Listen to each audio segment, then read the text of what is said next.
আবু জাহেল এসে তো বলছে যে মুহাম্মদ সাল্লাল্লাহু আলাইহি সাল্লাম প্রত্যেক দিনই তো নতুন নতুন কথা কও, আজকে কোনো নতুন কথা আছে নাকি? হুজুর বলছেন হ্যাঁ কথা আছে। কি বলে? এই যে শেষ রাত্রে আমার ফুফু উম্মু হানির ঘরের থেকে জিবরাইল এসে আমারই নিয়ে গেল, বাইতুল মাকদাসে গেলাম, 2 রাকাত নামাজ পড়লাম, এরপরে ওইখান থেকে আমাকে 7 আকাশ পাড়ি দেওয়া হলো, মহাশূন্য পাড়ি দিয়ে 7 আকাশ পাড়ি দিয়ে তারপরে আরশে আজিমে গেলাম, আল্লাহর সঙ্গে কথা বললাম, বেহেশত দোজখ দেখলাম, এরপরে এই যে আইসা কেবল ফজর পড়ে বসছি। আবু জাহেল কয় যে সর্বনাশ খাইছে, এতদিন মনে করছিলাম তুমি পাগল, কিন্তু কোনো সবুত ছিল না, আর আজকে দলিল মিলে গেল, প্রমাণ মিলে গেল তুমি একটি বদ্ধ পাগল। যেরকম নাউযুবিল্লাহি মিন যালিক।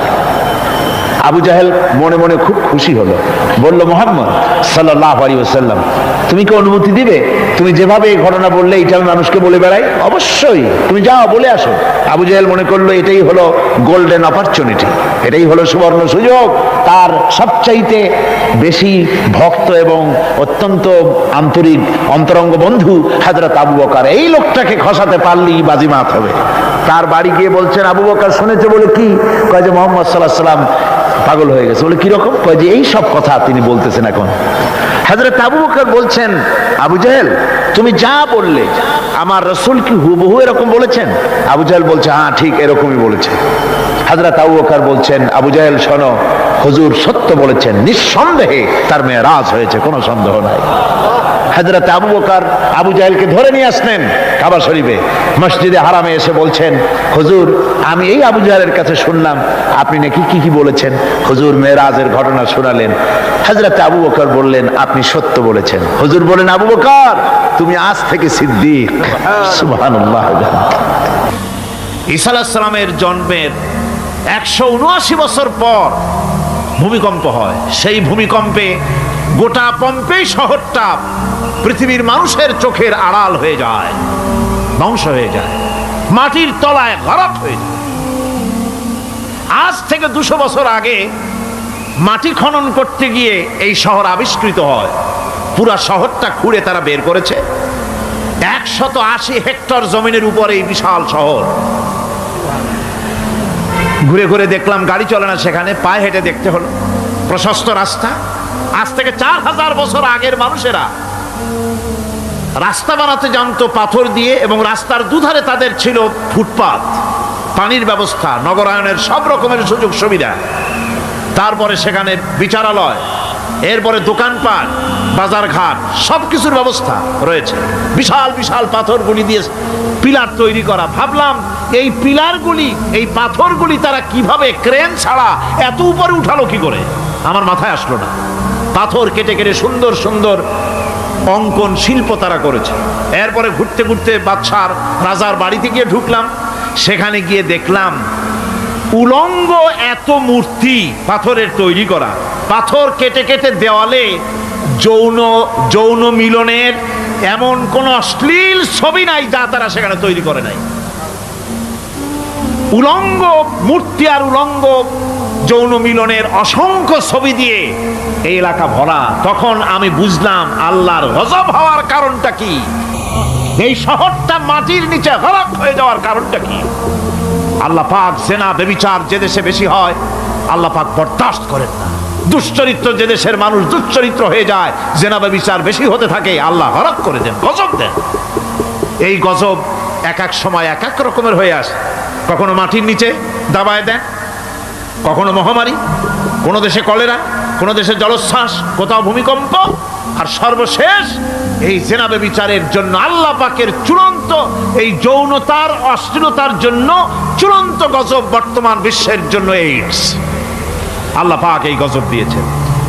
আমি সেই জায়গা, আমি সেখানে যা দেখলাম যে আল্লাহ পাক পাহাড়গুলিকে কিভাবে উড়াবেন এটা অস্বীকার করার কোনো উপায় নাই। বিশ্বাস তো করতামই, তবে হযরত ইব্রাহিম আলাইহিস সালাম যেমন বলেছিলেন রব্বি আরিনি কাইফা তুহিল মাউতা, হায় আল্লাহ তুমি মরাকে জিন্দা করবা কেমনে? আল্লাহ পাক বলেন আওয়ালাম তুমিন, তুমি বিশ্বাস করো না? ইব্রাহিম আলাইহিস সালাম বললেন বালা, অবশ্যই বিশ্বাস করি, ওয়ালাকিন লিয়াতমাইন্না কলবি, যদি চোখে দেখতাম তাহলে আমার অন্তরাত্মা খুব ঠান্ডা হতো। আল্লাহ রাব্বুল আলামিন চোখে দেখায় দিলেন জিন্দা কেমনে মুর্দা হবে, মুর্দা কেমনে জিন্দা হবে, আল্লাহ দেখায় দিলেন। পাহাড় উড়ায় দিবেন আল্লাহ রাব্বুল আলামিন। একথা কলিজার মধ্যে তার উপর ঈমান বিশ্বাস, কিন্তু আল্লাহ চোখে দেখাইছেন, ঈমান আরো মজবুত হয়েছে, যা ছিল আরো মজবুত হয়েছে। সুবহানাল্লাহ। আল্লাহর ভয়তে কলিজা কেঁপেছে। আমি পাহাড়ের উপরে কেঁদেছি, যার যার হয়ে কেঁদেছি।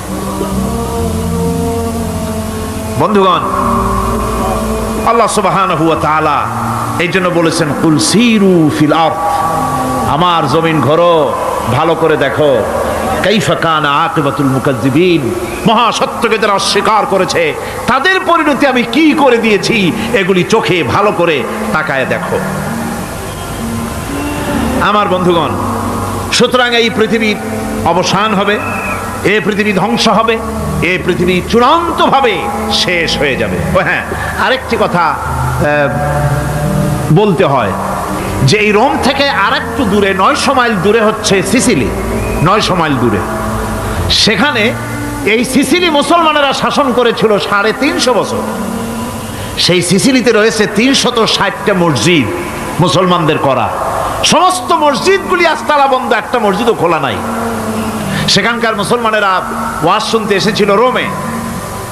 আমি তাদের জন্য পরামর্শ দিয়েছি যে গভর্নমেন্টের কাছে তোমরা দাবি জানাও যে অন্তত একটা মসজিদের দরজা আমাদের জন্য খুলে দাও। রোমের অবস্থানরত প্রবাসী বাংলাদেশি মুসলমানেরা আমাকে বলেছে, তাদের অনেকের বাড়ি চট্টগ্রামেও আছে, আমাকে বলেছে তাদের চোখে পানি আসছে বলার সময় যে চিরময়ের তাফসীর মাহফিল যখন আসে কলজাটা কাঁদতে থাকে যাওয়ার জন্য। তো যাওয়া তো সম্ভব না এত দূর থেকে, আমাদের সালাম বলে দিবেন যত লোক আসবে, আর আমাদের জন্য দোয়া করতে বলবেন যেন এই রোমের ভিতরে আমরা ইসলামের আদর্শের ভিত্তিতে আমরা যেন চলতে পারি। আপনারা দোয়া করুন তাদের জন্য। ভাইরা আমার, এই পৃথিবী একদিন পরিসমাপ্তি ঘটবে এবং আল্লাহর দরবারে আমাদেরকে উঠতে হবে এবং সেখানে আমাদের বিচার হবে। সেখানে আমাদের কি হবে? বিচার হবে। আল্লাহ পাক বিচারটাকে নির্ভুল করার জন্য, সঠিক করার জন্য প্রত্যেকের গলায় আমলনামা ঝুলায় রাখছেন। এখানে রেকর্ডের ব্যবস্থা করা হয়েছে।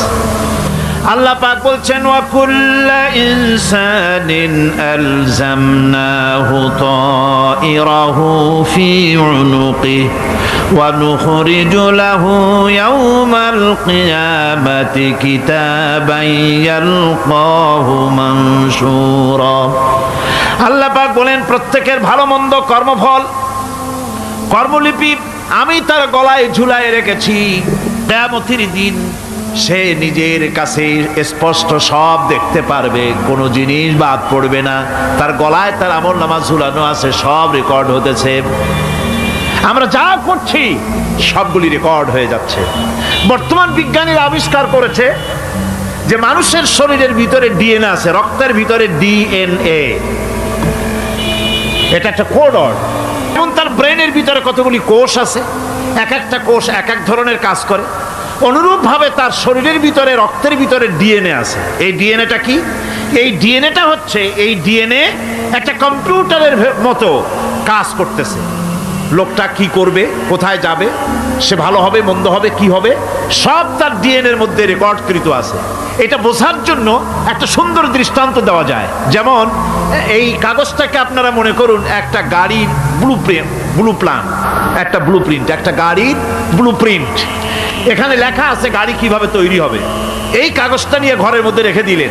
এখন এই কাগজটা থেকেই অটোমেটিক গাড়ির উইন্ডো তৈরি হলো, শিল তৈরি হলো, গাড়ির বডি তৈরি হলো, চেসিস তৈরি হলো, টায়ার তৈরি হলো, ইঞ্জিন তৈরি হলো, ব্যাটারি তৈরি হলো, পেট্রোল নিল, আর কোনো রকমের ড্রাইভার ছাড়াই গাড়ি চলতে আরম্ভ করলো।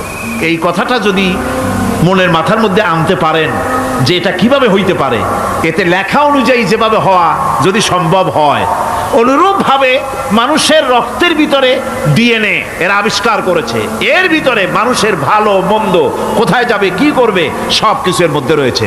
কোরআনে কারিমে আল্লাহ রাব্বুল আলামিন, আমি গত বছরও বলছিলাম যে বিজ্ঞানের আবিষ্কার যত বাড়বে কোরআন বোঝা মানুষের জন্য তত সহজ হবে। কোন সুবহানাল্লাহ। কোরআন বোঝা মানুষের জন্য তত সহজ হবে।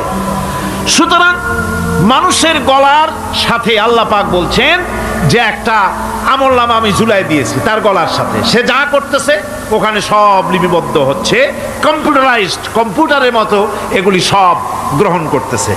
এগুলি কিয়ামতের দিন তার সামনে হাজির করা হবে। কিয়ামতে যখন আমলনামা তার সামনে দিয়ে বলা হবে, ইকরা কিতাবাকা কাফা বিনাফসিকাল ইয়াওমা আলাইকা হাসিবা, তাকে বলা হবে নিজের কর্মলিপি নিজেই পড়ো, আজ তুমি তোমার নিজের হিসাব নিতে যথেষ্ট। এই মাহফিলে যত লোক আমরা বসে আছি, আমরা আমাদের হিসাব নিতে যথেষ্ট না আরেকজন লাগবে কোন? আমরা যথেষ্ট কি না? কথা বোঝেন নাই?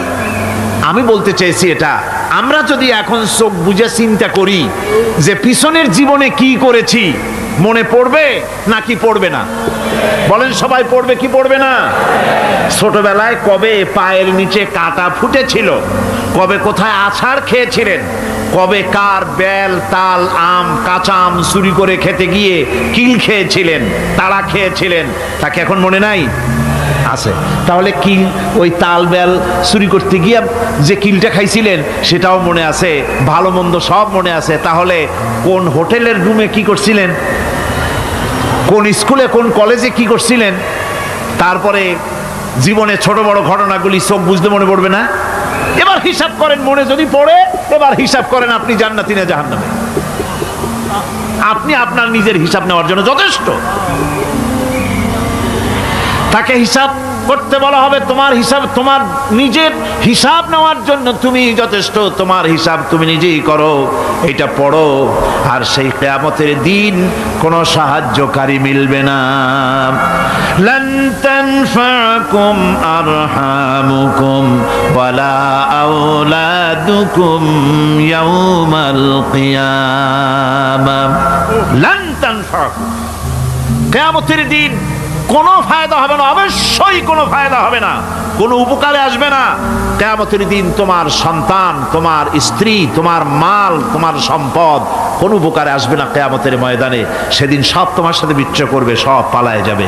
সেখানে উৎকোষেরও কোনো কারবার নাই যে ঘুষ টুস দিয়া, ফেরেশতাদের কোনো রকম বুঝবাজ দিয়া, আলাদা কোনো চোরাগলি পথ দিয়া একেবারে ফুট করে ভেসতে চলে যাবেন, এমন কোনো সুযোগ নাই।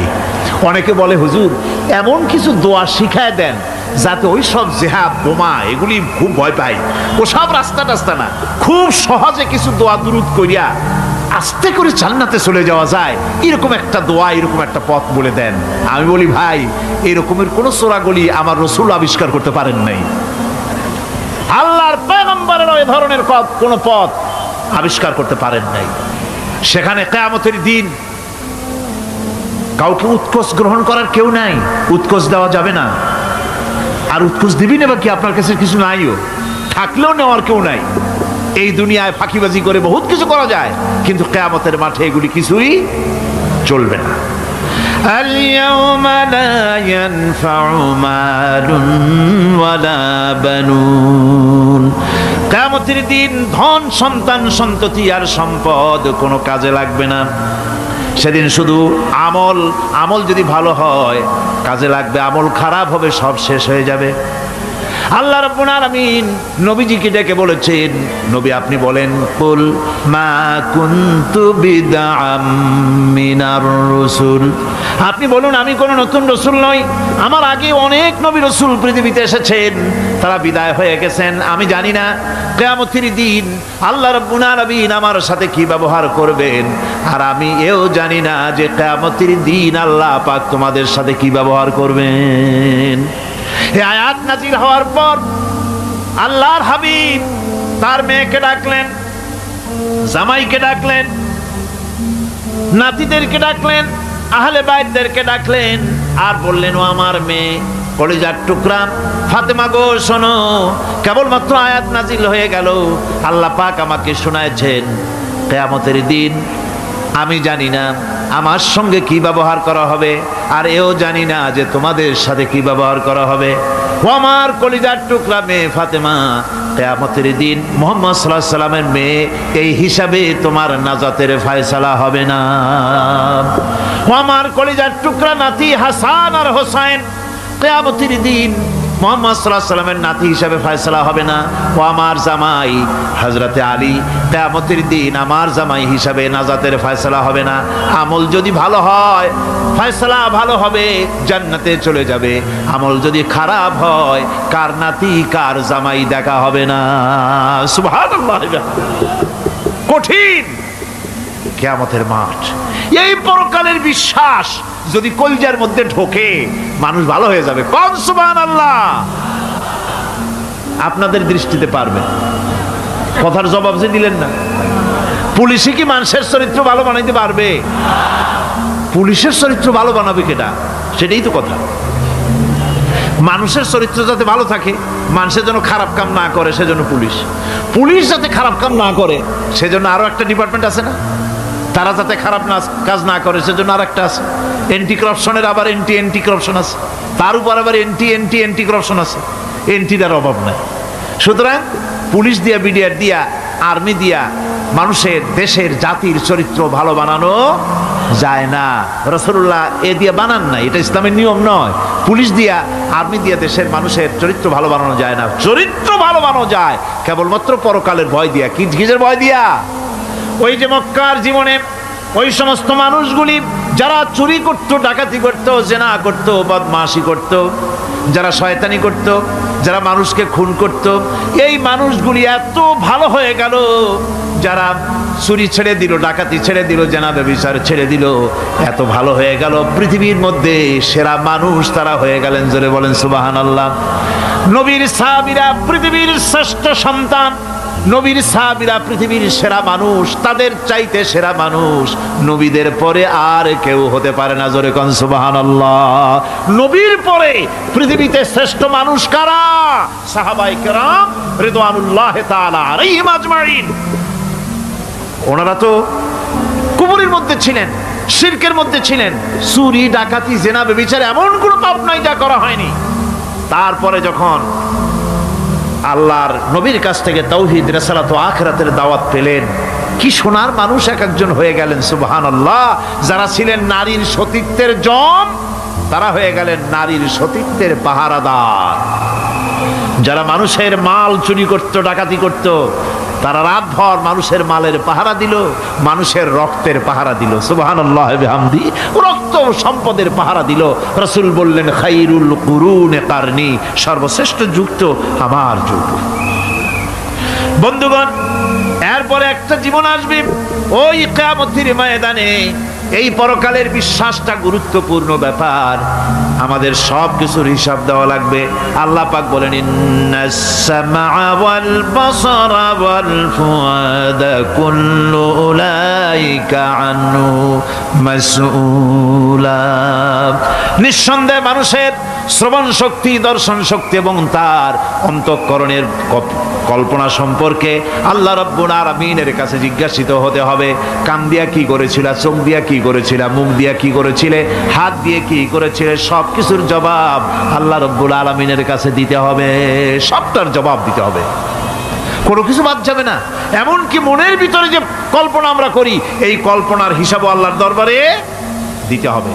কোরআনে কারীম বলছেন ওয়া ইন তুবদু মা ফি আনফুসিকুম আও তুখফুহু ইউহাসিবকুম বিহিল্লাহ। মনের ভিতরে তুমি যেটা কল্পনা করো সেটা প্রকাশ করো, অথবা তুমি গোপন রাখো, যাই তুমি করো না কেন আল্লাহ রাব্বুল আলামিন এর হিসাবও তোমার কাছে নেবেন। ফায়াগফিরু লিমান ইয়াশাউ ওয়া ইউআযযিবু মান ইয়াশাউ ওয়াল্লাহু আলা কুল্লি শাইইন কাদির। মহান আল্লাহ পাক বলেন, করার পর তোমার মনের ভিতরে কি কল্পনা করেছিলে ওইটার হিসাব আমি নেব। হিসাব নেওয়ার পর যারে খুশি ক্ষমা করে দেব, যাকে খুশি শাস্তি প্রদান করব। সব কিছুর উপরে আল্লাহ রব্বুল আলামিন শক্তিমান, সব তিনি করতে পারেন, সমস্ত কুদরত রয়েছে তার। সুতরাং মানুষদেরকে, আল্লাহর বান্দাদেরকে বিশ্বাস করতে হবে যে আমার কোনো কথা বাদ যাবে না। কথাগুলি রেকর্ড হচ্ছে, কথা রেকর্ড হচ্ছে। আমি যে ওয়াজ করতেছি এই কথাগুলি রেকর্ড হচ্ছে নাকি হচ্ছে না? অনেক টেপ রেকর্ডার রেকর্ড হচ্ছে, অডিও ভিডিও হচ্ছে। আজ থেকে 50 বছর পর যদি এই রেকর্ড বাজানো হয়, আমাকে যদি বলা হয় যে আপনি অমুক জায়গায় অমুক কথা বলেছেন, আমি যদি বলি না আমি কথা বলি নাই, তারপরে যদি রেকর্ড বাজানো হয়, তাহলে আমি কথা যে বলি নাই যদি বলি, তাহলে এটা ধরা পড়বে না? সেখানে ধরা পড়বে না? তাহলে এই মানুষের কথা প্লাস্টিকের ফিতায় রেকর্ড করে 50 বছর, 100 বছর, 200 বছর, 500 বছর যদি প্লাস্টিকের ফিতায় এটাকে চলচ্চিত্র করে অথবা টেপ রেকর্ডারে করে যদি ধরে রাখা যায়, এই বুদ্ধিটা কে দিলেন কন্ত দেখি? সবাই কন্যা এই বুদ্ধিটা দিলেন কে? যে আল্লাহ রাব্বুল আলামিন মানুষের মাথায় বুদ্ধি দিলেন, যার দ্বারা সে মানুষের কথাবার্তা অ্যাক্টিভিটি সব ধরে রাখতে পারে। সেই আল্লাহ রাব্বুল আলামিন বুঝি আপনার আমার কথা এবং আপনার আমার অ্যাক্টিভিটিসকে তিনি বুঝি ধরে রাখতে পারবেন না কিয়ামত পর্যন্ত? পারবেন কি না? সেজন্য রাব্বুল আলামিন বলেন, মা ইয়ালফিযু মিন কাওলিন ইল্লা লাদাইহি রাকীবুন আতীদ। সমস্ত কথা রেকর্ড হচ্ছে। সুবহানাল্লাহ কোন জোরে! সমস্ত কথা রেকর্ড হচ্ছে, একটা কথাও বাদ যাবে না। মুখ আছে বলেই কথা বলবেন তা না, হিসাব করে কথা বলতে হবে। গীবত গাওয়া যাবে না, মিথ্যা কথা বলা যাবে না, মিথ্যা ওয়াদা করা যাবে না। মিথ্যা ওয়াদার তো মৌসুম এসে গেছে। কি কোন বোঝেন কথা? হ্যাঁ, মিথ্যা ওয়াদার মৌসুম এসে গেছে। এখন মৌসুমে বাহার, মিথ্যা বলার। কত সুন্দর সুন্দর ওয়াদা, সোনা দিয়া রাস্তা বানায় দেবো। অভুক্ত মানুষদের বলা হয় না খাইয়ে মরবেন না, কিন্তু কি খেয়ে মরবে তাও কয় না। আমরা যদি যাইতে পারি তাহলে মটকির মতো রসগোল্লা বানায় দেব, গরুর গাড়ির চাকার মতো জিলাপি বানায় দেব, খাইতে গিয়ে হা করে শীত হয়ে থাকবে। কত রঙিন রঙিন কথা। মিথ্যা ওয়াদার সময় শেষ। ভাইরা আমার, পরকাল যদি বিশ্বাস করে সেই ব্যক্তি কিছুতেই মুখ আছে বলেই যা খুশি বলবে না, পরনিন্দা করবে না, পরচর্চা করবে না, হাত আছে বলেই যা তা লিখবে না। ঘটনা হইল একটা, লিখলো আর একটা। কলম একটা আছে বলেই যা খুশি তা লেখা যায় না, মুখ আছে বলেই যা খুশি তা বলা যায় না, চোখ আছে বলেই যা খুশি তা দেখা যায় না। গরু খাওয়া জায়েজ করা হয়েছে বলে গরুর লেজ থেকে মাথা পর্যন্ত পাইকারি দরে সব খাওয়া যায় না। গরু খাওয়া হারাম না হালাল? হালাল। পাইকারি দরে লেজ থেকে মাথা পর্যন্ত সব খাওয়া হালাল না। ওর মধ্যে আল্লাহ কিছু হারাম রেখে দিছে, সেগুলোকে বাইসে খাইতে হবে। আল্লাহ দেখতে চান পাইকারি দরে জমের খাওয়া খাও না আমার হারামগুলি বাদ দিয়ে খাও, নিষেধ করাগুলি বাদ দিয়ে খাও। মুখ আছে বলেই যা খুশি তা বলা যাবে না, কান আছে বলেই যা খুশি তা শোনা যাবে না, চোখ আছে বলেই যা খুশি তা দেখা যাবে না, হাত পা আছে বলেই যা খুশি তা করা যাবে না। সবটার পেছনে আল্লাহ রাব্বুল আলামিনকে ভয় করা লাগবে। মহান আল্লাহ রাব্বুল আলামিন বলে, বান্দারে তোমার সমস্ত কার্যাবলী এমনকি তোমার চাহনিটা পর্যন্ত কার দিকে কি নিয়তে তাকায়ছো কেউ জানে না, আমি আল্লাহ রাব্বুল আলামিন জানি। وَيَعْلَمُ خَائِنَةَ الْأَعْيُنِ وَمَا تُخْفِي الصُّدُورُ।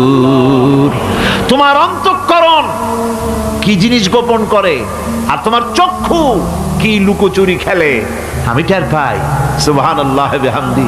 চশমার ফাঁক দিয়া কি দেখো, কারে দেখো, কি নজরে দেখো, সানগ্লাস পরিয়া কেউ ঠিক পায় না, আমি ঠিক পাই। সুবহানাল্লাহ, জোরে কান সুবহানাল্লাহ।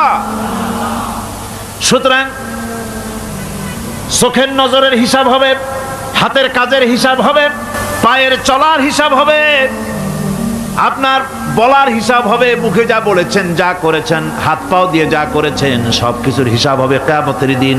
আল্লাহর দরবারে সবকিছু উপস্থিত হবে, কোনো জিনিস বাদ পড়বে না। ফামান ইয়ামাল মিসকালা যাররাতিন খায়রান ইয়ারা ওয়া মান ইয়ামাল মিসকালা যাররাতিন শাররান ইয়ারা। ছোট্ট একটা ভালো কাজ যদি করো তাও হাজির করা হবে সামান্যতম সামান্যতম ভালো কামও তোমার ভাত পড়বে না, আর ক্ষুদ্রতম কোনো খারাপ কাজ করলে তাও উপস্থিত করা হবে, সব তোমার সামনে, কোনো জিনিস বাদ পড়বে না, সব দেখতে পাবে কিয়ামতের দিন। ভালো কাজটাও আর খারাপ কাজটাও আল্লাহর কাছে সেদিন আল্লাহ পাক মানুষের সামনে উপস্থিত করে দিবে। আল্লাহ পাক বলছেন সেদিন এই জমিন, তার ভিতরে যা লুক্কায়িত ছিল জমিন সব বের করে দেবে। কান্নাহুম জারাদুম মুনতাশির, টিড্ডি ফড়িংগুলি পোকাগুলি মাটির থেকে যেমন বেরোয়, এ মাটির ভিতরে যা আছে কিয়ামতের দিন সব মাটি বের করে দেবে। ইযা যুলজিলাতিল আরদু জিলজালাহা ওয়া আখরাজাতিল আরদু আসকালাহা ওয়া ক্বালাল ইনসানু মা লাহা। এ জমিনকে ঝাঁকি মারা হবে প্রবল এক ঝাঁকুনি, প্রবল এক ঝাঁকুনিতে এই পৃথিবীর মধ্যে যা কিছু আছে সব বেরিয়ে যাবে। সুবহানাল্লাহ কইতে ইচ্ছা করে না মিয়ারা? এক ঝাঁকুনিতে পৃথিবী সব বের করে দেবে। মানুষ হয়রান হয়ে বলবে কি হয়েছে, এ মাটির হলোটা কি?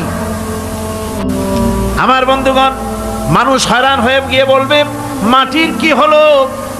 আল্লাহ রাব্বুল আলামিন বলেন ইয়াউমাইযিন তুহাদ্দিসু আখবারাহা বিআন্না রাব্বাকা আওহালাহা। জমিনের উপরে যা ঘটেছে জমিন তা সব বের করে দেবে, সব প্রকাশ করে দেবে। আর এটা এই জন্য হবে যেহেতু তার রবের হুকুম হয়েছে। জমিনের ভিতরে আছে যা সব বেরিয়ে যাবে, আকাশ ভেঙে পড়বে, পাহাড় উড়ে যাবে, জমিনের ভিতরে যা আছে সব উপরে চলে আসবে, পৃথিবীতে সব শেষ, কিচ্ছু নাই, আকাশ নাই, পাহাড় নাই, সমুদ্র নাই, সব একাকার, চন্দ্র নাই, সূর্য নাই, তারকা নাই, গ্যালাক্সি নাই, মহাশূন্য নাই, সব শেষ।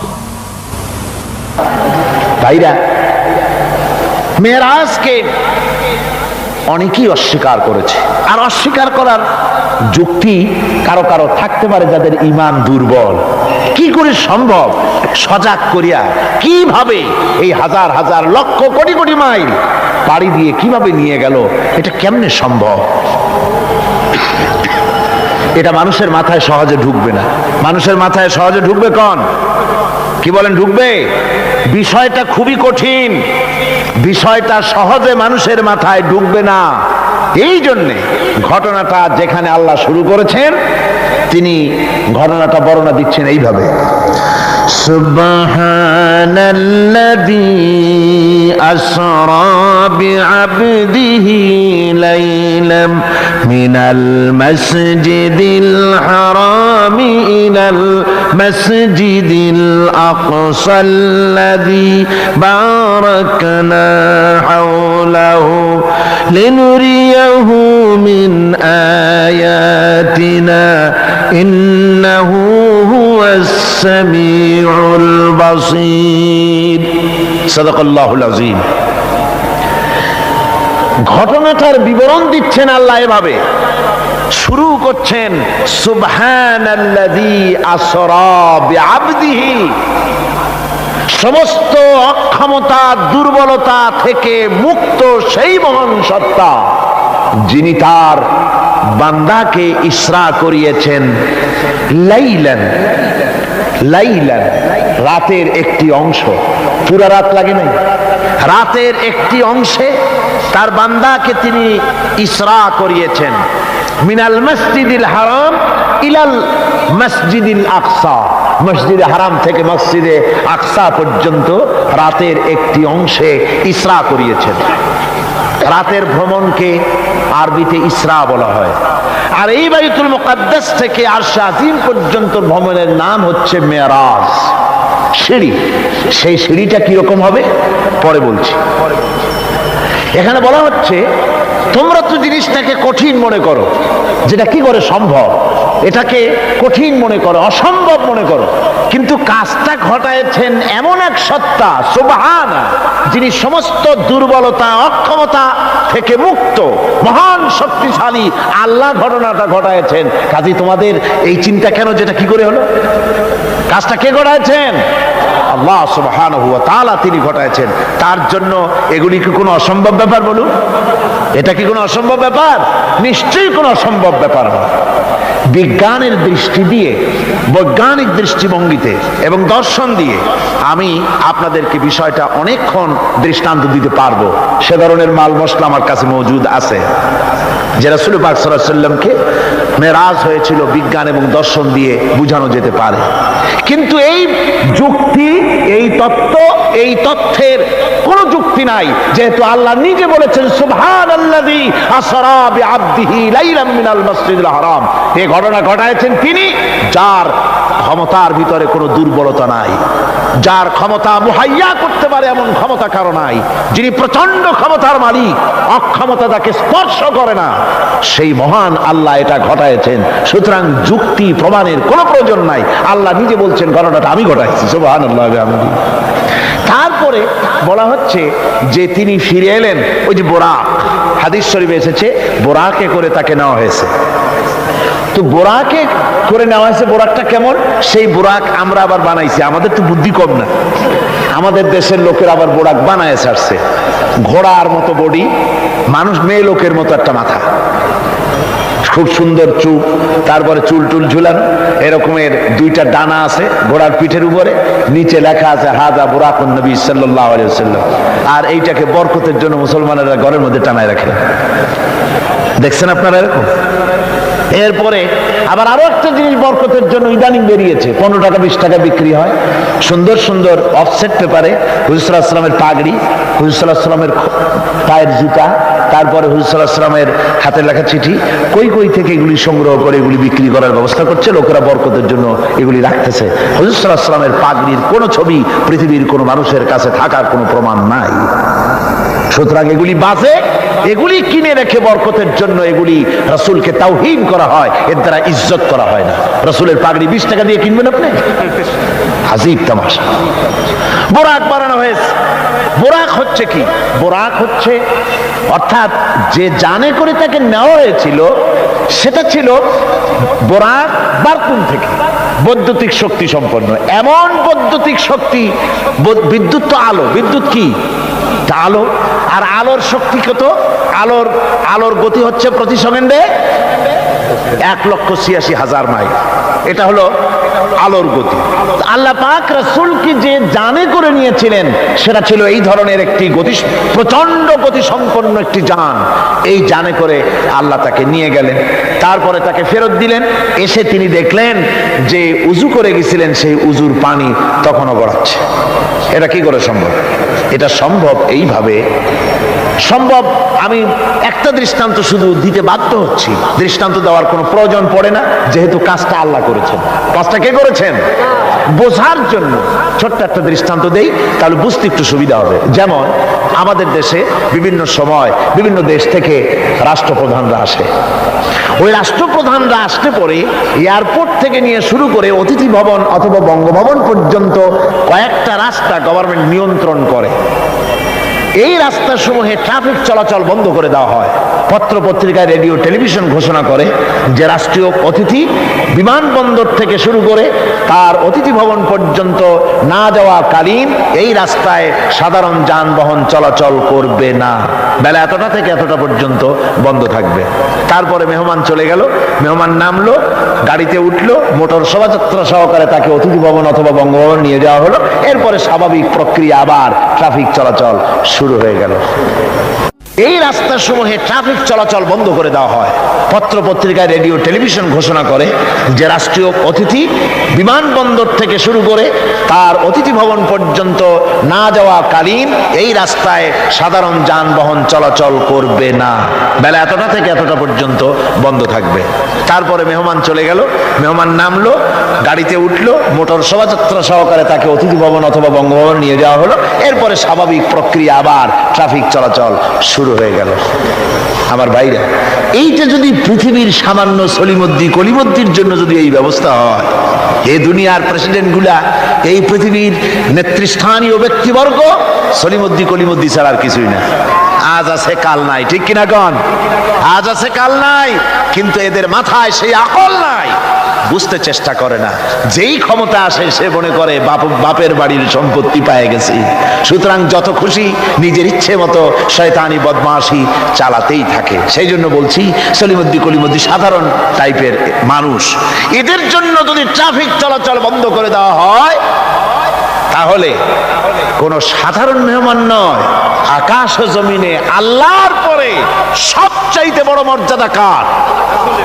রাসূলের। জোরে চিল্লায় বলতে হবে, সবচাইতে বড় মর্যাদা কার? আল্লাহর পরেই মর্যাদা। চারটিখানি কথা নয়, ভালো করে বুঝতে হবে, মাথা খাটায় বুঝতে হবে। আল্লাহর পরে সর্বশ্রেষ্ঠ মর্যাদা হচ্ছেন মুহাম্মদ রাসূলুল্লাহ সাল্লাল্লাহু আলাইহি সাল্লাম। কথাটা ঠিক এইভাবে আসছে হাদিসে, হে রাসূল, আল্লাহ যা ইচ্ছা করেন আর আপনি যা ইচ্ছা করেন। রাসূল সাল্লাল্লাহু আলাইহি ওয়াসাল্লাম সঙ্গে সঙ্গে লোকটিকে সতর্ক করে দিলেন, বললেন, তুমি তো আমাকে আল্লাহর সমকক্ষ করে দিলে, তুমি তোমার কথা পাল্টাও, বলো শুধুমাত্র আল্লাহ যা করেন তাই, আমার ইচ্ছায় নয়, যা হয় সবকিছু আল্লাহ সুবহানাহু ওয়া তাআলা তার ইচ্ছায়। সুতরাং আল্লাহর সমকক্ষ রাসূল নন, ঘটনা ঘটাইছেন আল্লাহ, আর ঘটনাটা যাকে দিয়ে ঘটাইছেন তিনি হচ্ছেন আল্লাহর কি? বান্দা। তিনি আল্লাহর কি? বান্দা। এই বান্দা শব্দ, এই আব কোরআনে কারিমে বহু জায়গায় হুজুরকে আল্লাহ পাক আব বলেছেন, নবীও বলেন নাই, রাসূলও বলেন নাই, নামও নেন নাই, শুধু বলেছেন আব। এর দ্বারাই বোঝা যায় হুজুরকে আল্লাহ পাক বলেছেন। অর্থাৎ আব্দিয়াতের চাইতে বড় ডিগ্রি আল্লাহর কাছে আর কিছুই নাই। নবী রাসূল গৌণ, মুখ্য হচ্ছে আব্দ। মুখ্য কি জোরে কোন? আব্দ, আল্লাহর বান্দা হয়ে যাওয়া। যেমন আপনারা দেখতে পান কোরআনে কারীমের প্রথমেই এই আয়াত আছে, ইন কুনতুম ফি রাইবিম মিম্মা নাযালনা আলা আবদিনা, আমি আমার বান্দার প্রতি যে কিতাব নাজিল করেছি, এই যে আবদিনা, আমার বান্দা, কে আবদ? মুহাম্মদ রাসূলুল্লাহ সাল্লাল্লাহু আলাইহি ওয়াসাল্লাম। অন্য আয়াতের মধ্যে রব্বুল আলামিন বলেন, তাবারাকাল্লাযী নাযালাল ফুরকানা আলা আবদিহি লিয়াকুনা লিল আলামিনা নাযীরা। অতীব বরকতশালী সে আল্লাহ রাব্বুল আলামিন, যিনি তার বান্দার উপরে ফুরকান অবতীর্ণ করেছেন। কে সেই বান্দা? মুহাম্মদ সাল্লাল্লাহু আলাইহি ওয়াসাল্লাম। সুতরাং আব্দিহি, তার বান্দাকে ইসরা করিয়েছেন মসজিদে হারাম থেকে মসজিদে আকসা পর্যন্ত, তারপরে সেখান থেকে নিয়ে গেলেন আরশে আজিমে, নিয়ে তাকে কি করলেন? দিলেনটা কি? এখানে কথা হচ্ছে, আমাদের দেশের লোকেরা বিভিন্ন সময় এইসব কথা আলোচনা করে বা ওয়াজের মধ্যে বলেন কেউ কেউ, যেটা হচ্ছে শুধুমাত্র নামাজ। আল্লাহ পাক তাকে মেরাজে নিয়ে নামাজ দিয়েছিলেন। আচ্ছা ভাই, শুধু নামাজ দেওয়াই যদি আল্লাহর উদ্দেশ্য থাকে, তা আবার বলে কি? কয় যে নামাজ তো দিছেন আল্লাহ 50 ওয়াক্ত, মুসা আলাইহিস সালামের সঙ্গে যদি দেখা না হইতো তাহলে আমাদের কাজ সর্বনাশ হয়ে যেত। মুসা আলাইহিস সালামের সঙ্গে দেখা হওয়ার কারণে কিছুটা কনসেশন আমরা পাইছি, অন্তত 45 ওয়াক্ত তো কমছে। তাহলে বোঝা গেল মেরাজ হয়েছিল শুধু নামাজের জন্য। কথাটি সঠিক নয়। নামাজের জন্য মেরাজ হওয়ার দরকারটা কি? যুক্তিতে আসে না। হজের জন্য তো মেরাজ দরকার হয় নাই, যাকাতের জন্য তো মেরাজ দরকার হয় নাই, জিহাদের জন্য তো মেরাজ দরকার হলো না, ইমানের জন্য তো মেরাজ দরকার হলো না। মেরাজ শুধু নামাজের জন্য দরকার হলো কেন? বিষয়টা শুধু নামাজ নয়, নামাজ এই পরিভ্রমণের, এই ভ্রমণকালীন সময়ের আল্লাহ পাকের একটি নির্দেশ। মূল ঘটনা ভিন্ন। মূল ব্যাপারটি হলো রাসূল পাক সাল্লাল্লাহু আলাইহি ওয়াসাল্লামের মেরাজ যখন হয় তখন মক্কি জিন্দেগীর 12 বর্ষ পূর্ণ হয়েছে। মক্কি জিন্দেগীর নবুয়তের জীবনের 1 যুগ পূর্ণ হয়ে গেছে। তাওহীদের দাওয়াত, তাবলীগে দ্বীনের কাজ একটি চূড়ান্ত পর্যায়ে এসে গিয়েছে। এখন এই তাওহীদ, রিসালাত ও আখিরাতের উপরে ভিত্তি করে একটি নতুন সমাজ গঠনের পালা এসেছে। সেই নতুন সমাজ গঠনের জন্য আল্লাহ রাব্বুল আলামিন তাকে আপন দরবারে ডেকে নিলেন, আর নতুন নতুন কিছু তথ্য, একটি নতুন স্টেট পরিচালনার জন্য যা কিছু প্রয়োজন, কিছু মূল নীতি আল্লাহ রাব্বুল আলামিন তাকে দান করালেন, আর জান্নাত এবং জাহান্নাম রাসূলের চোখে দেখিয়ে দিলেন। মেরাজ পরিষ্কার হলো কিভাবে হলো? এই ঘুর পাকের মধ্যে গোলক ধাঁধায় নিজেদেরকে আটকে রাখতে চাই না। আমরা পরিষ্কার করে বিশ্বাস করি রাসূল পাকের মেরাজ হয়েছে একেবারে সশরীরে। কিভাবে হয়েছে? সশরীরে। তারপর আবার কেউ কেউ এ তর্ক তুলেছেন, কেউ বলেছেন হুজুর সাল্লাল্লাহু আলাইহি ওয়াসাল্লাম আল্লাহকে দেখেছেন, আবার কেউ বলেছেন দেখেন নাই। এই সব তর্কের মধ্যেও আমরা জড়াতে চাই না। আমরা পরিষ্কার জানি আল্লাহ পাক বলেছেন লা তুদরিকুহুল আবসার, কোন দৃষ্টি শক্তি আমি আল্লাহকে মুহাইয়া করতে পারবে না, ইহাতা করতে পারবে না। আল্লাহ রাব্বুল আলামিনকে কোন দৃষ্টি শক্তি তার চক্ষু দিয়ে দেখতে পারবে না। সুবহানাল্লাহ। আল্লাহ পাক রাসূলকে যে জিনিসগুলি দিলেন, একটা নতুন স্টেট করতে যাচ্ছেন ওই সময় যখন মানুষ অধিকার বঞ্চিত, যখন নারীর অধিকার নাই, যখন শ্রমিক তার শ্রমের মূল্য পায় না, কৃষক তাদের উৎপাদিত পণ্যের সঠিক দাম পায় না, নারী আর পুরুষ, নারীগুলি হয়েছে ভোগের সামগ্রী, সন্তান উৎপাদনের বিশেষ ক্ষেত্র।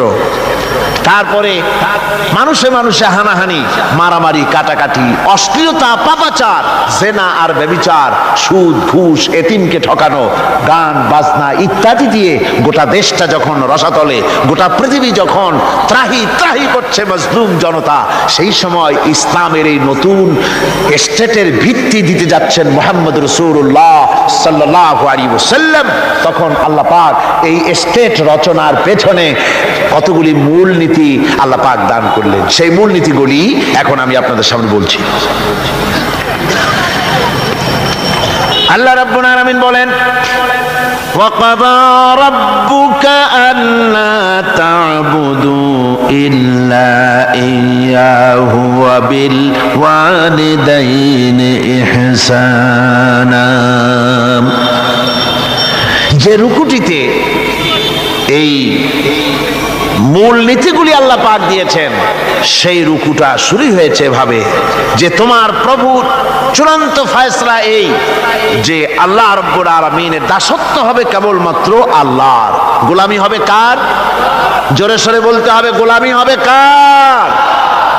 আল্লাহ ছাড়া আর কারো গোলামি করা যাবে না। নতুন স্টেট তৈরি করতে যাচ্ছ, প্রথম নীতি হবে, প্রথম মূল নীতি হবে স্টেটের, প্রথম থেকে নিয়ে শেষ পর্যন্ত, রাষ্ট্রপ্রধান থেকে নিয়ে প্রজা পর্যন্ত, জীবনের সকল ক্ষেত্রে সমস্ত মানুষের জন্য এটাই হলো মূল নীতি যে আল্লাহ ছাড়া কাউকে প্রভু বলে মানা যাবে না, আল্লাহ ছাড়া কারো গোলামি করা যাবে না। আর আল্লাহর পরেই মা বাপ মাতা পিতা এহসান করবে, এটা হচ্ছে আল্লাহর নির্দেশ, আল্লাহর ফয়সালা। তো প্রথম পয়েন্ট যেটা, সেটা হচ্ছে ইবাদত। প্রথম পয়েন্ট কি? ইবাদত।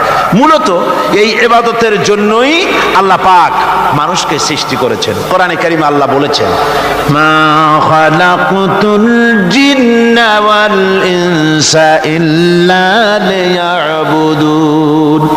আল্লাহ বলেন আমি মানব আর জিন জাতিকে সৃষ্টি করেছি শুধু আমার ইবাদতের জন্য, আর কোনো কারণে নয়। আর পৃথিবীতে যত নবী আমি পাঠিয়েছি সমস্ত নবীরা তার কওমকে দাওয়াত দিয়েছেন ইয়া কওমি ইবুদুল্লাহা মা লাকুম মিন ইলাহিন গায়রুহু। আল্লাহ রাব্বুল আলামিন বলেন দুনিয়ায় যত নবী পাঠানো হলো সমস্ত নবীরা তার জাতিকে ডেকে বলেছেন হে আমার জাতি, হে আমার কওম, এক আল্লাহর গোলামি করো, তিনি ছাড়া তোমাদের কোনো ইলাহ নাই। এই দাওয়াত সব নবীরা দিয়েছেন। আল্লাহ পাক বলেন এমন কোন জাতি নাই, এমন কোন উম্মত নাই যাদের কাছে নবী আমি পাঠাই নাই। ওয়ালাকাদ বাসনা ফি কুল্লি উম্মাতির রাসূলা আনি ইবুদুল্লাহা ওয়াজতানিবুত তাগুত। আমি প্রত্যেক জাতির জন্য রাসূল প্রেরণ করেছি, আমি প্রত্যেক জাতির জন্য নবী প্রেরণ করেছি। তাদের দাওয়াত ছিল আনি ইবুদুল্লাহ, ওয়াজতানিবুত তাগুত, এক আল্লাহর গোলামি করো, এক আল্লাহর দাসত্ব করো, আর তাগুতকে বর্জন করো। তাগুত হচ্ছে সেই শক্তি যে শক্তি শুধু নিজেই আল্লাহর আইন অমান্য করে বসে থাকে না, বরং অন্যদেরকেও আল্লাহর আইন অমান্য করতে বাধ্য করে। আমাদের মওতের মালিক, আমাদের সুখ দুঃখের মালিক, আমাদের মনিব, আমাদের রব, সর্বস্রষ্টা, সর্বশ্রেষ্ঠ মালিক মহান আল্লাহ রাব্বুল আলামিনের সামনে মাথা নিচু করে একান্ত গোলামের মতো, ভিক্ষুকের মতো, কাঙ্গালের মতো জীবনের সব দুঃখ দুর্দশা আল্লাহর কাছে বলবো। আমরা আমাদের গুনার কথা বলবো, আল্লাহর কাছে মাপ চাইবো। আল্লাহুম্মা আমিন। ربنا ظلمنا أنفسنا وإن لم تغفر لنا وترحمنا لنكونن من الخاسرين ربنا ظلمنا أنفسنا وإن لم تغفر لنا وترحمنا لنكونن من الخاسرين ربنا لا تزغ قلوبنا بعد إذ هديتنا وهب لنا من لدنك رحمة إنك أنت الوهاب رب العالمين লক্ষ লক্ষ মুসলমান নরনারী 5 দিন ব্যাপী কোরআনে কারিমের তাফসিরের মাহফিল শেষ করে আজকে এই আকাশের নিচে বসে কাঙ্গালের মতো, ভিক্ষুকের মতো গুনার বোঝা মাথায় নিয়া তোমার দরবারে ছোট ছোট 2 হাত তুলে ধরেছি। আয় আল্লাহুল আলামিন, ইলম কালাম নাই, আমি যদি কোনো ভুল করে থাকি আল্লাহ তুমি দয়া করে আমাকে মাফ করে দাও। কোনো ভুল কথা যদি বলে থাকি তোমার বান্দাদের স্মৃতি থেকে তা মিটাইয়া দাও। আয় আল্লাহ, হক কথা যা বলেছি, কোরআনের কথা, হাদিসের কথা, তেলাওয়াত যা হয়েছে, জিকির আজকার হয়েছে, আল্লাহ এতে তুমি খুশি হয়ে যে সওয়াবটুকুন দিবে, আল্লাহ দয়া করে সওয়াবটুকুন সরওয়ারে কায়নাত আশরাফুল আম্বিয়া সাইয়্যিদুল মুরসালিন রাহমাতুল লিল আলামিন জনাবে মুহাম্মদুর রাসূলুল্লাহ সাল্লাল্লাহু আলাইহি ওয়াসাল্লামের রূহ মুবারকে পৌঁছায়া দাও। রব্বুল আলামিন, তাম পৃথিবীর মাটির নিচে যত মুমিন মুমিনাত শুয়ে আছে আল্লাহ তাদের আরো আর পরে সওয়াব পৌঁছায়া দাও। রব্বুল আলামিন, আমরা বড় গুনাহগার। এই মুহূর্তে মনে পড়ে গেল আমাদের আব্বাজানের কথা, আমাদের মায়ের কথা মনে পড়ে গেল। আল্লাহ, আয় আল্লাহ, আমাদের আব্বাজান যারা কবরে চলে গেছে আমাদের জন্য কত কষ্ট করেছেন আল্লাহ, বাপজানের কবরটাকে বেহেশত বানাইয়া দাও। আমাদের মা যাদের বিদায় হয়ে গেছে আল্লাহ বেহেশতের বাগান বানাইয়া দাও কবরটারে। আল্লাহ কবরগুলিকে জান্নাতুল ফেরদাউস বানাইয়া দাও। রব্বির হামহুমা কামা রব্বায়ানি সগীরা, রব্বির হামহুমা কামা রব্বায়ানি সগীরা। আয় আল্লাহ, মায়ের বুকের দুধগুলো চুষে চুষে খেয়েছি, মায়ের কষ্ট দিছি, মায়ের কোলে পেশাব পায়খানা করেছি। আয় আল্লাহ, মায়ের সাথে যত বেয়াদবি হয়েছে আল্লাহ আমাদের মাফ করে দাও। আল্লাহ, মায়ের কবরটাকে জান্নাতুল ফেরদাউস বানাইয়া দাও। আমাদের দাদা দাদি, আমাদের পীর ওস্তাদ, আমাদের বন্ধু বান্ধব যারা মারা গেছে আল্লাহ সকলের রুহের পরে সওয়াব পৌঁছাইয়া দাও। রব্বুল আলামিন, তোমার কাছে আমরা বিনীতভাবে ফরিয়াদ করি, আমরা সবগুলি গুনাহগার, এই মাঠে আমরা সব গুনাহগার। আল্লাহ, তোমার রহমতের কুদরতি নজর দিয়া তাকাও। এই মাহফিলের ভিতরে কত জিনাকার আছে, সুদখোর আছে, বেনামাজি আছে, হত্যাকারী আছে, কত রকমের পাপিষ্ঠ লোক এক জায়গায় এসে আল্লাহ কোরআন শরীফ সামনে নিয়ে বড় আশা করে হাত উঠাইছি। আল্লাহ, কত মানুষ দূর দারাজ থেকে আসছে কোরআনের মাহফিলে দোয়া কবুল হবে এই নিয়ত করে। আল্লাহ, আমাদের গুনাহ মাফ করে দাও। আল্লাহ, আমার মক্কা শরীফের ভাই গাউসানি সাহেব তিনি বলেছেন এই মাঠটাকে তিনি বলেছেন আরাফাতের মতো হয়ে গেছে। আয় আল্লাহ, মেহমান নিয়া গাউসানি সাহেব আমাদের সাথে বসা। আল্লাহ তিনি তোমার ঘরের প্রতিবেশী, আল্লাহ তিনি আরাফাতের সাথে তুলনা করেছেন। আল্লাহ আমরা এখন তো সেখানে যেতে পারি নাই, বাংলাদেশের একটা মাঠে বসে হাত উঁচু করেছি। তোমার কুদরতি নজর দিয়া মেহেরবানি করে একটু আমাদের দিকে তাকাও। আয় আল্লাহ, এইভাবে করে মায়ের কাছে দাঁড়ায়া যদি মা মা বলে যদি কাঁদতাম, এমন নিষ্ঠুর মা নাই যে কোলে না নিয়ে পারে। আল্লাহ মায়ের চাইতে লক্ষ গুণে মায়া তোমার বেশি, আমাদেরকে রহমতের কোলে টেনে নাও। আয় আল্লাহ, যত মানুষ এ মাহফিলে হাত উঁচু করছে, যত গুনাহ আছে আজকের মাঠ থেকে কেউ যেন গুনাহ নিয়ে বাড়ি না যায়। আল্লাহ আমাদের শিরক গুনাহ মাফ করো, আমাদের বেদাতের গুনাহ মাফ করো, চুরি ডাকাতির গুনাহ মাফ করো, মানুষ হত্যা করার গুনাহ মাফ করো, জেনা করার গুনাহ মাফ করো, যত গুনাহ